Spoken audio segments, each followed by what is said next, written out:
Vamos então dar início aqui ao nosso compromisso de hoje. Vamos tocar aqui o barco mais uma vez, agradecendo a participação de vocês e vocês estarem acompanhando aí o nosso canal Direito na Engenharia, os nossos conteúdos aqui no Instagram, no LinkedIn, no Facebook, no YouTube. E desde já, eu mais uma vez queria, antes da gente começar a live propriamente dita, fazer um pedido aí a vocês que, caso esse conteúdo que a gente tem passado para vocês esteja sendo útil e possa ser útil também para alguns amigos, colegas de vocês, que vocês encaminhem o link para que eles possam dar uma olhada e também possa ajudá-los no dia a dia profissional de todos eles, sobretudo quem é engenheiro, já que a gente está nessa proposta de trazer um pouco mais para perto da engenharia e dos engenheiros alguns dos conhecimentos do direito aplicáveis às obras de infraestrutura. Tá? Bem, nossa proposta de hoje, conforme anunciado, é tratar dos princípios do direito contratual nas obras de infraestrutura. Tá? O que eu tenho percebido assim ao longo da minha atuação profissional, é que muita gente que atua nesse segmento não tem o suficiente conhecimento ou um conhecimento ainda que básico na questão de como se deve compreender ou como deve ser gerido um contrato de empreitada, um contrato de uma obra de infraestrutura, ainda que nos seus elementos mais básicos, e desconhece algumas diretrizes, alguns princípios que, se fossem conhecidos, ou se fossem ainda que superficialmente dominados, poderiam evitar vários problemas e ajudar também na solução de uma série de questões, de uma série de entraves que surgem ao longo da execução de uma obra. Por exemplo, eu trouxe aqui, eu mapeei aqui do direito contratual alguns dos princípios para falar para vocês, os principais, tá? Esse é uma temática bem densa, bem profunda dentro do direito civil, dentro do direito dos contratos. Mas aí eu trouxe aqui para a nossa realidade, para o universo das obras de infraestrutura, aqueles que são mais importantes da gente entender. Primeiro princípio que é importante a gente entender é o da autonomia da vontade privada e o da supremacia da ordem pública. Na verdade, são dois princípios que a gente poderia até tratar de maneira distinta, mas eu gosto de tratar como um só, como sendo os dois lados de uma mesma moeda. Porque pelo princípio da autonomia da vontade privada, eu digo que as partes são livres para contratarem aquilo que bem quiserem, que bem entenderem, desde que sejam sejam pessoas físicas ou jurídicas capazes e que sigam as formas que estão prescritas na lei para aquele tipo de contrato que está sendo celebrado e que o objeto da contratação seja lícito, tá? E aí, o que acontece? Há essa liberdade ampla, é fato, porém, por outro lado, existe a supremacia da ordem pública a reger ou a emoldurar essa autonomia da vontade das partes. E essa supremacia da ordem pública, ela prevalece ou ela se faz presente não apenas em relação a contratos públicos, mas privados também. Fácil da gente constatar isso é quando a gente verifica que, por mais liberdade de contratar que tenhamos uns com os outros, a gente está submetido a diretrizes ou balizas de ordem ambiental, por exemplo. Eu não posso executar uma obra ou fazer um contrato para a construção de uma determinada obra de qualquer maneira, sem que, para tanto, sejam observados os parâmetros ambientais, ou então os direitos de vizinhança. Se eu vou trazer algum tipo de incômodo, algum tipo de barulho, algum tipo de dinâmica diferente para a vizinhança que é atingida pela obra, eu também tenho que me submeter aos regramentos que estão lá no Código Civil, que estão numa série de outras leis tratando do assunto e que limitam, de certa forma, essa autonomia da vontade das partes, tá? Além disso, o que um princípio clássico, ou talvez o mais conhecido de todos no âmbito do direito contratual, seja o princípio de que o contrato vincula as partes ou faz lei entre as partes. Existe até uma expressão em latim famosa para isso, que é o do pacta sunt servanda, ou seja, de que as partes são submetidas àquilo que foi pactuado, são servas daquilo que foi estabelecido no contrato, porque o contrato faz lei entre as partes. E, de fato, esse é um princípio importante que faz com que a gente possa, inclusive, exigir é isso que faz com que nós possamos exigir uns dos outros, contratante versus contratado e vice-versa, aquilo que está no contrato. Porém, ele não é um princípio de aplicabilidade absoluta ou de valor absoluto no âmbito do universo das obras de infraestrutura. Aliás, em universo nenhum, não existe nenhum princípio, nenhuma regra ou nenhum valor que tenha eficácia total, absoluta, plena e suprema sobre qualquer outro. Esses princípios precisam ser harmonizados uns com os outros. E aí eu conto uma história que eu vivi na prática para dar um exemplo disso. Há alguns anos atrás, uma das construtoras que eu assessorava, ela assinou um contrato com um dos estados aqui do Nordeste, e o contrato tinha a previsão de que ele iria durar 14 meses, ou seja, mais do que o período de um ano.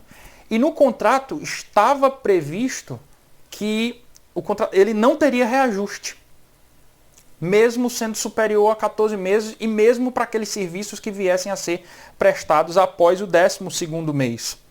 Nesse caso, essa cláusula que impedia o reajuste, ela contrariava uma norma de ordem pública hierarquicamente superior, inclusive, ao contrato, prevista primeiro na Lei de Licitações e Contratos, que prevê os reajustes anuais, em outras leis, como a Lei do Plano Real, por exemplo, que prevê reajustes anuais, e na própria Constituição Federal, que prevê a manutenção do equilíbrio econômico-financeiro do contrato. Então, quando a gente fala de manutenção ou de existência de um princípio que vincula as partes àquilo que está estabelecido no contrato, ele não necessariamente terá eficácia plena e absoluta em toda e qualquer situação. Isso vai depender do que vier, se o que tiver estabelecido contrariar o que tiver na legislação ou na Constituição Federal, essa vinculação ela pode ser mitigada, ela pode ser relativizada, tá? Então é importante também a gente entender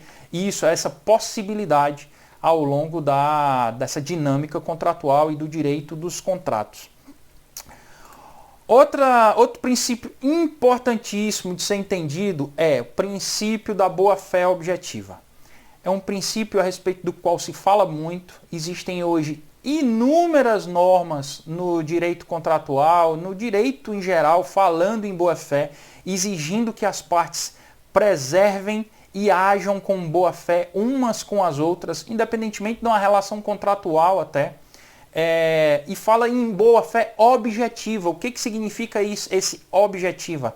Significa que a boa-fé que se deve exigir uns dos outros, ela não pode residir apenas na subjetividade, ou seja, na percepção própria do sujeito que está agindo de que age com boa-fé, ou seja, eu exerço determinada conduta, faço determinada prática, e eu acho que ao fazer isso estou agindo de boa fé. Não basta achar, é preciso que objetivamente as pessoas que estão agindo sejam vistas, entendidas e interpretadas, tenham os seus atos interpretados como sendo dignos de boa fé. E aí a gente poderia aqui citar vários exemplos com relação a isso, mas um que eu gostaria de mencionar aqui para ilustrar a ideia é o seguinte: quando eu assino um contrato vamos lá, um contrato construtora e dono da obra, e durante a execução da obra, o dono da obra, ao fazer as medições, ele coloca regras dentro da relação contratual, regras de medição, que ou não estavam dentro da relação contratual original. Por exemplo, isso é muito comum, eu já vi acontecer em algumas obras. O dono da obra ele está sendo financiado por algum órgão, está sendo pago por algum órgão que tem os recursos geridos, por exemplo, pela Caixa Econômica Federal.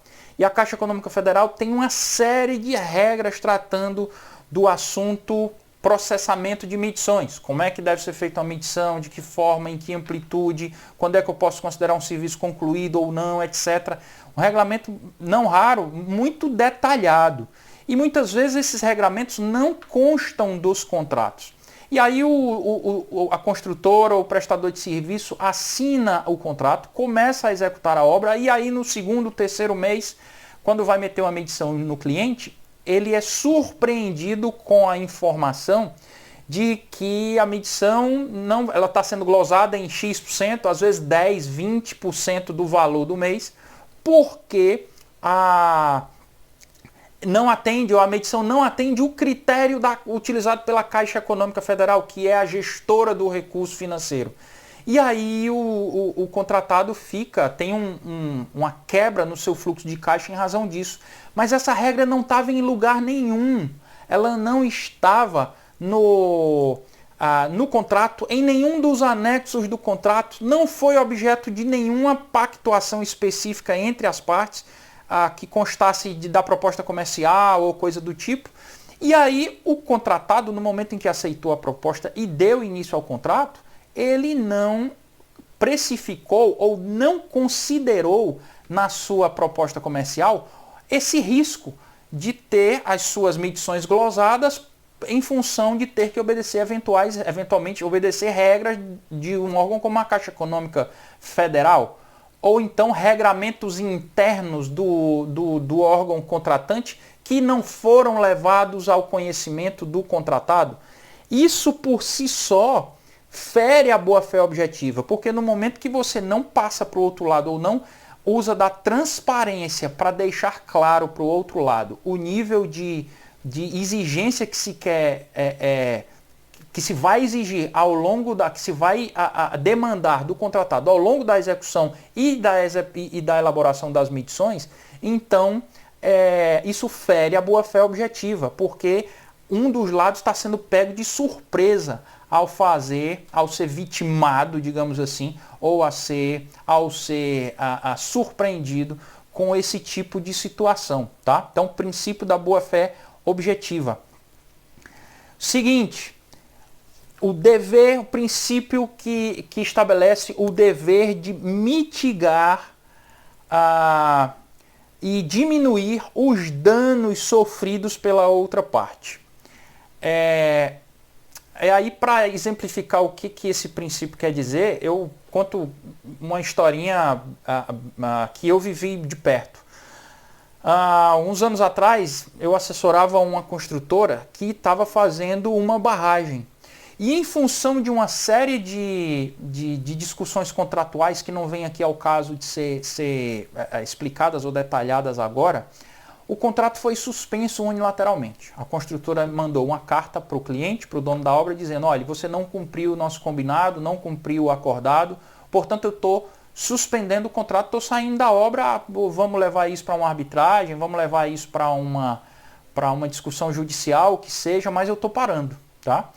Só que é o seguinte, na fase em que foi feito isso, foi numa fase em que estava se encerrando o período seco, ou o período não chuvoso da obra. Dali a 1 mês, 2 meses, ia começar um período de chuva e o desvio do rio que tinha sido feito estava previsto originalmente para ser equacionado ou para ser blindado de problemas com a continuidade das obras. Estava sendo feita uma parte da barragem. Só que, em função da suspensão, a obra não continuou. E aí, se viesse um período chuvoso, e um período chuvoso forte, aquela chuva poderia até mesmo prejudicar o serviço que estava pronto até então. Então, o que aconteceu? A construtora, para poder evitar questionamentos e para poder evitar eventuais demandas indenizatórias resultantes de um eventual perca do serviço que já havia sido feito, em razão da chuva que estava na iminência de chegar e, portanto, a vazão do rio ia aumentar e poderia destruir a parte da barragem que já havia sido feita, a construtora, no momento em que ela comunicou a suspensão, ela fez uma proteção durante mais, acho que 10 ou 15 dias, com rocha ou outro tipo de material, de maneira que se a água passasse por lá ou passasse por cima daquela estrutura que já havia sido construída, ela não seria, não seria perdida, ela não seria danificada. E aí isso é um exemplo prático e concreto, portanto, de como é que alguém ou uma das partes contratantes deve agir em relação ao outro lado, mesmo diante de uma situação que eventualmente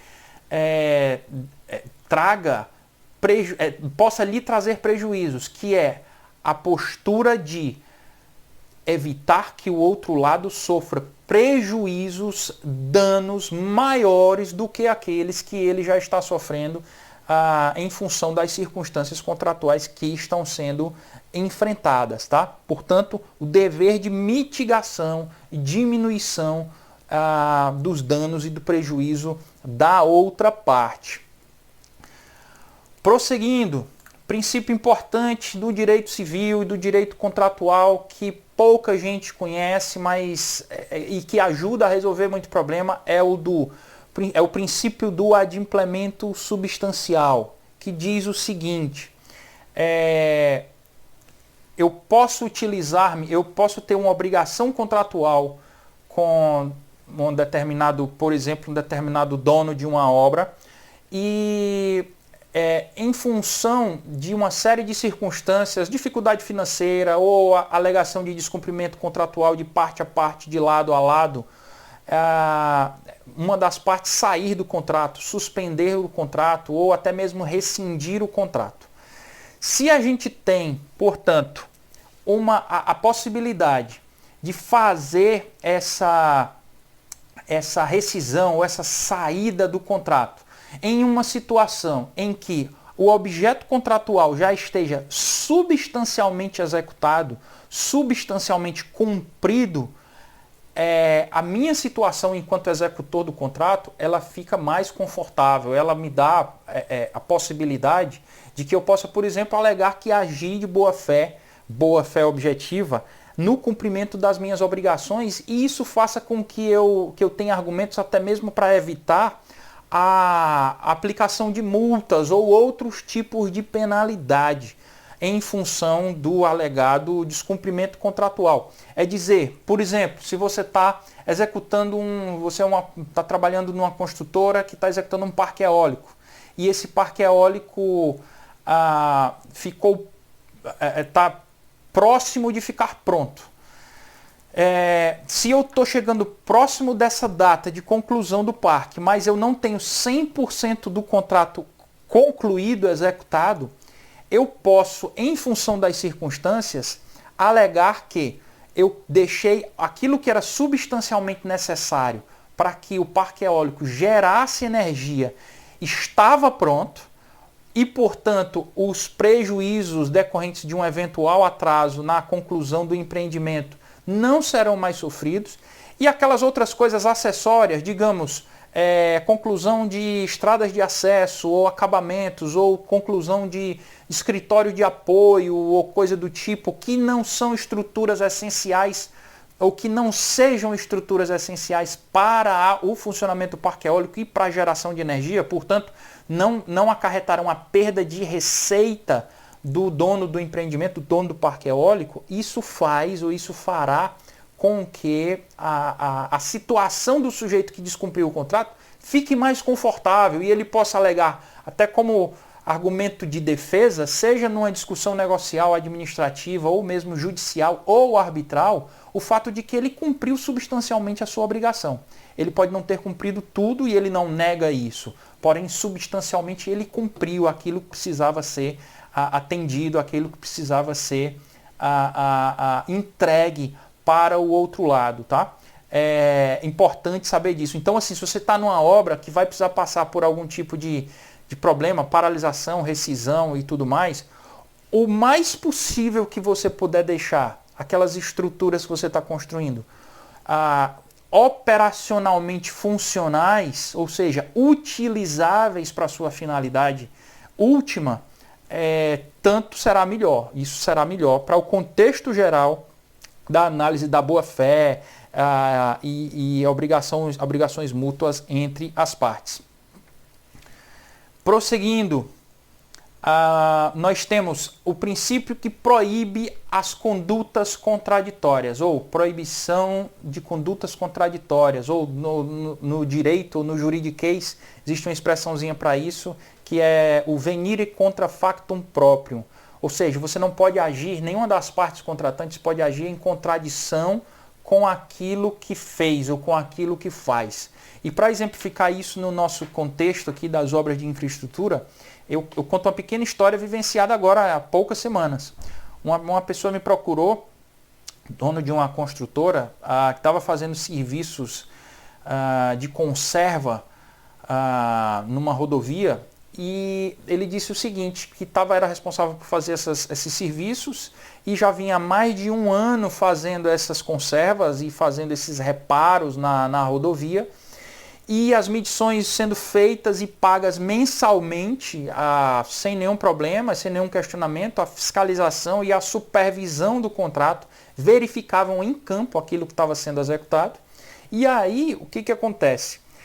Depois de mais de um ano de contrato, a fiscalização decidiu que precisava reavaliar todos os serviços que tinham sido feitos. E, portanto, verificar se toda a conserva executada, todos aqueles reparos nos buracos, nos defeitos que as estradas tinham e que foram sanados, precisavam ser revalidados. E que aquilo precisava ser feito, aquele era o ônus da prova daquilo ali, para verificar se a medição estava certa ou não, era do contratado. E disse, olha, eu tenho uma estimativa de um erro aqui, que dá uma média de, entre uma medição e outra, fazendo um balanço, vai dar uma média de 350 mil reais, face ao acumulado de serviço desse período todo, desses mais de um ano. E se você me mostrar, enquanto você não me mostrar que a situação é outra, que não é bem assim, isso vai ser glosado da próxima medição.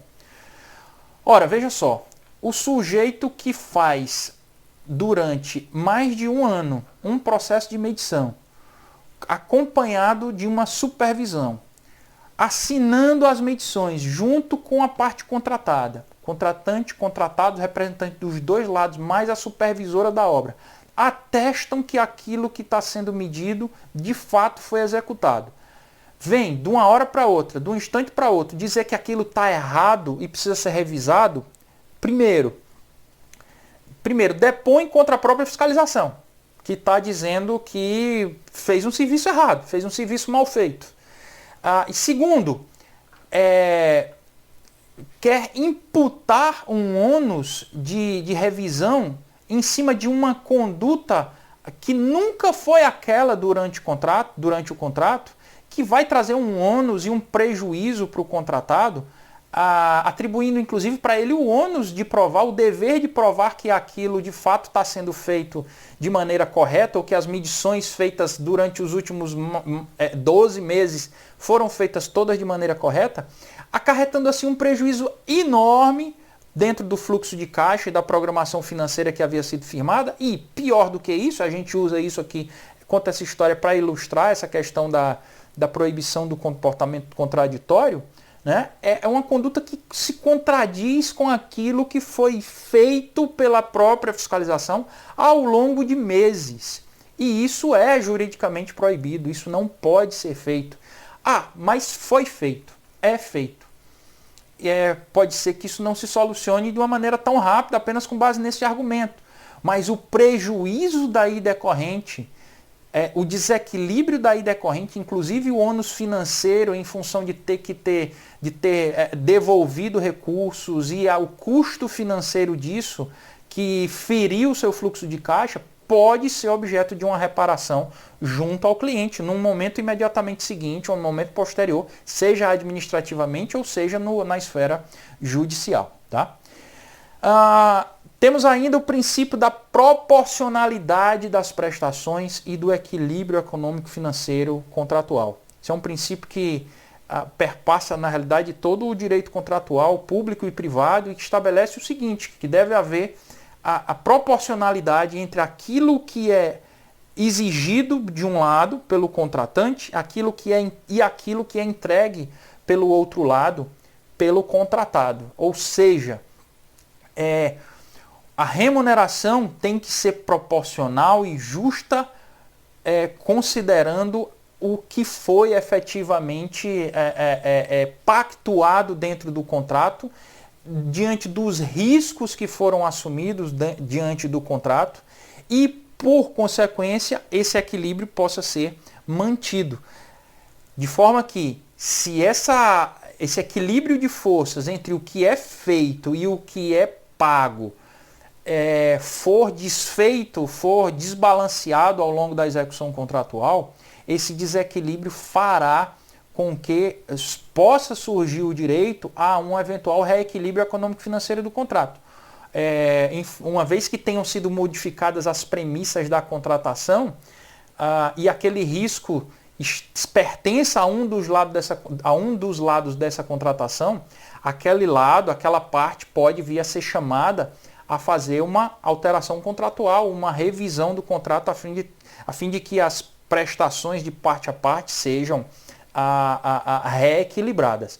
Isso está previsto no âmbito do direito civil, na parte que trata da teoria da imprevisão, no direito de revisão dos contratos, e no âmbito do direito administrativo, dos contratos administrativos, a gente tem também uma série de normas na Lei de Licitações e Contratos e em outras leis, tratando especificamente do direito à preservação do equilíbrio econômico financeiro do contrato. Tá? Então, uma vez isso acontecendo, surge ou pode surgir essa possibilidade para as partes levantarem essa discussão, que aliás pode ser de um lado a outro, pode surgir do lado do contratado, mas também do lado do contratante. O desequilíbrio pode eventualmente surgir em benefício do contratante, do dono da obra, portanto, ok? Bem, eram esses 7, 8 princípios que a gente tinha para trazer para vocês aqui hoje, ok? Caso eventualmente ainda subsista alguma dúvida ou alguém queira fazer alguma questão ou comentário em cima disso que a gente falou hoje, fica à vontade para mandar aqui nos próprios comentários da live ou então depois inbox. Obrigado pela presença, por estarem nos acompanhando e mais uma vez eu fico o convite para que vocês nos sigam não só no Instagram, mas também no LinkedIn, na nossa página pessoal, Daniel Lima, e no canal Direito na Engenharia, também no Facebook e no YouTube, onde você vai encontrar mais material relacionado ao direito na engenharia de uma forma geral, ok? Obrigado a todos, uma boa tarde, bom trabalho, saúde e sucesso para todo mundo. Um abraço.